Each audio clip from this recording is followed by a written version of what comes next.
Okay? Wow! So, grabe naman ito mga kapiksi. So, eto guys, lalo pa kayong magtatagumpay pagdating sa kaperahan. Sabi ko nga guys, diba, parang mas maganda yung papupuntahan nyo, mga kapiksi. And bukod doon, talagang unstoppable talaga kayo. Wala talagang makakapigil sa pagpapayaman, no? Ito yung focus nyo guys is pagpapayaman, pagkakaroon ng more money, more kita, more income. And walang makakapigil sa inyo. Actually guys, meron pang iba na tumutulong sa inyo. If open kayo guys sa mga collaboration,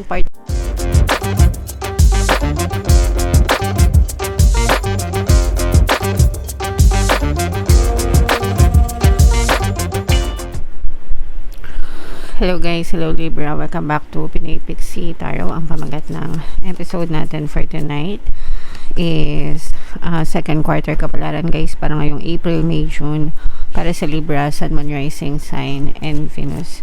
Unahin natin tong deck na to guys. Ito yung mga angel messages para sa inyo.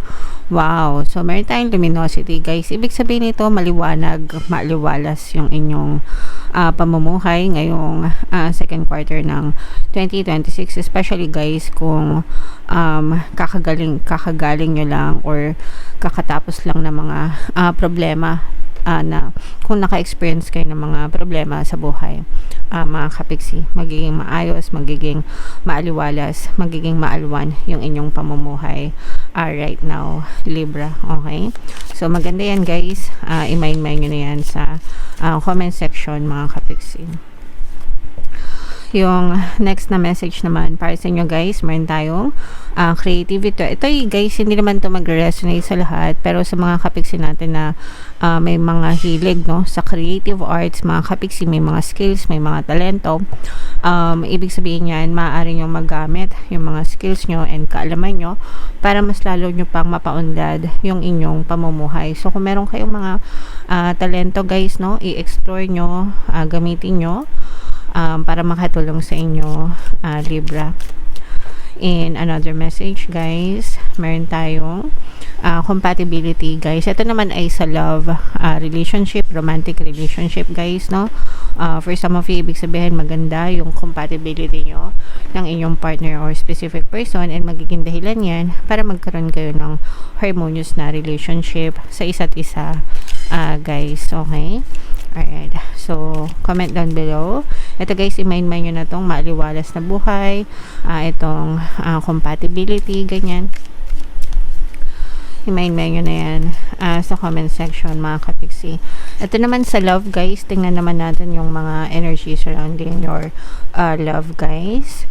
Alright, so for some of you guys, no, maaaring merong kasalan na magaganap for some of you, or pwede kayong makatanggap ng mga wedding or marriage proposal from your partner or specific person, o kaya naman guys, pwedeng yayain na kayo ng person nyo para magsama kayo together, living in together as a couple na parang mag-asawa guys. Okay?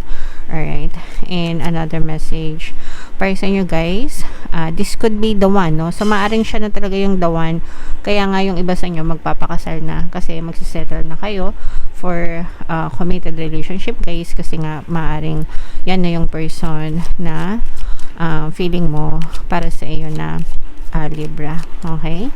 Alright, and another message guys, honeymoon, ayan, no? Saktong sakto talaga. Pagkakasal, syempre honeymoon. So, ibig sabihin guys, very harmonious, no? Kaya nga very compatible kayo ng person mo, mga kapiksi. So, wag nyo nang pakawalan ito guys. So, this will not resonate with all, pero sa mga kapiksi natin na naka-resonate guys, kung meron talaga kayong mga planong magpakasal, very harmonious yung relationship nyo guys, i-mind nyo na yan guys sa comment section. Okay? Alright, so comment down below Libra if feeling nyo naka-resonate kayo dyan. Shuffle natin to guys, hanapin natin yung energy ng Libra.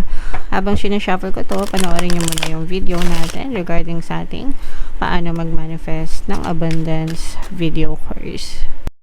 Kapiksi, sawa ka na ba sa mga struggles at hirap sa buhay mo? Masipag ka ba at masikap sa buhay ngunit hindi ka pa rin umaasenso? Ilang beses ka na bang nag-attempt mag-negosyo at mag-invest pero palagi ka pa rin nalulugi? Sa pagkakataon na ito ay maaaring may subconscious beliefs ka na nagiging balakid sa iyong pag-unlad at pagyaman. Introducing, paano mag-manifest ng abundance video course. Dito ay matututunan mong ma-overcome ang mga balakid mo para tuluyan ka ng umunlad, umasenso, sumagana, maging matagumpay, successful at maswerte sa iyong kabuhayan, pera, trabaho, negosyo, salapi at kaperahan ng bonggang-bongga. Dali, mag-send na ng email sa pinoypixie@gmail.com at simulan na ang iyong pagyaman ngayon. Alright, so sa lahat ng gusto mag-avail ng course guys, mayroon tayong paano mag-manifest ng abundance video course, paano mawala ang third party, at magkaroon ng harmonious na relationship, paano papalikin si ex or vice breakup. Sa mga interesado guys, mag-send lang kayo ng email sa pinoypixie@gmail.com. And sa mga naghahanap ng pampaswerte guys, mayroon tayong money shaker jars at saka itong mga bracelets guys. Ito yung WhatsApp number ko guys, i-chat nyo lang ako dyan, no? Lalagay ko din sa comment tsaka sa description. Wow, so Libra kayo ay represent ng Queen of Swords. 3 beses tayo maglalatag ng spread guys, isa para sa April, sa May, sa June, pero anytime sa loob ng 3 months guys, pwede nyo itong ma-experience mga kapiksi. Ito guys, unahin natin yung negative mga kapiksi, kasi for some of you, parang meron kayong pagsisisihan, something na ginawa nyo or something na gagawin nyo na magdadala ng negative result or maaring mag-backfire sa inyo. Mga kapiksi, and medyo ibig sabihin ng magba-backfire, yung resulta hindi pabor sa inyo, no? Kaya parang pagsisisihan nyo yung bagay na ginawa nyo or pinagdesisyonan nyo mga kapiksi. But okay lang yan guys, kasi unang-una hindi nyo naman malalaman yung resulta kapag ka hindi nyo susubukan, no? At saka pangalawa guys, parang meron din nanghihila sa'yo pababa, especially kung nagtatagumpay ka or sumasukses ka sa buhay nyo, parang merong naninira sa inyo, hinihila kayo pababa guys, kaya mag-ingat din kayo mga kapiksi, okay? Mag-ingat din kayo sa mga taong pinagkakatiwalaan nyo, kasi yung iba parang kinaiingitan kayo at gusto kayong hilahin pababa guys, parang gusto nila na hindi sila masaya na masaya kayo, na nakikita kayo masaya, gusto nila malungkot kayo, ganyan. Gusto nila nagsasuffer kayo mga kapiksi, okay? Ganun talaga, minsan may mga ganun tao sa paligid natin guys, okay? Alright, ito naman ay mga manifestation ng mga pangarap nyo, mga dreams nyo guys. Ito, unstoppable kayo, ibig sabihin walang makakapigil sa inyo para maabot nyo yung mga dreams nyo, kasi anong guys parang narinig na, nakarating na, ibig sabihin narinig na ni universe yung mga dasal nyo, nakarating na yun sa kanya mga kapiksi, habang nagtatrabaho kayo, habang nag-effort kayo, sinasabay nyo ng dasal and positive mental diet. So it's up to the universe to deliver sa inyo yung mga bagay na dinadasal nyo. Basta kayo kung ano yung pwede nyong gawin sa physical reality nyo, gawin nyo yung pagiging masipag nyo, yung pagsisikap nyo sa buhay, and you leave the rest to the heaven, and the universe will definitely deliver. Kung ano yung eksaktong winish nyo guys, kung ano yung eksaktong dinasal nyo, yun yung ipagkakaloob sa inyo Libra. So kailangan maging ready kayo, maging handa kayo sa pagtanggap ng mga answered prayers Libra, okay? Alright, so comment down below, i-main man nyo yung mga answered prayers na yan mga kapiksi. Ito guys, nakikita natin na for some of you, papunta ka sa mas magandang destination mo sa buhay mga kapiksi, no? Merong ditong mga bagong bagong pagkakaabalahan, pwedeng bagong pagkakakitaan, ganyan, mga bagong journey nyo sa buhay guys, bagong destination, no? But for some of you, ito yung nasa mas magandang lugar, no? Mas magandang lugar yung pupuntahan mo. Yung iba sa inyo guys, literal na pwedeng magkaroon ng movement, no? Pwedeng lumipat ng bahay yung iba sa inyo, or pwedeng lumipat ng ibang working environment.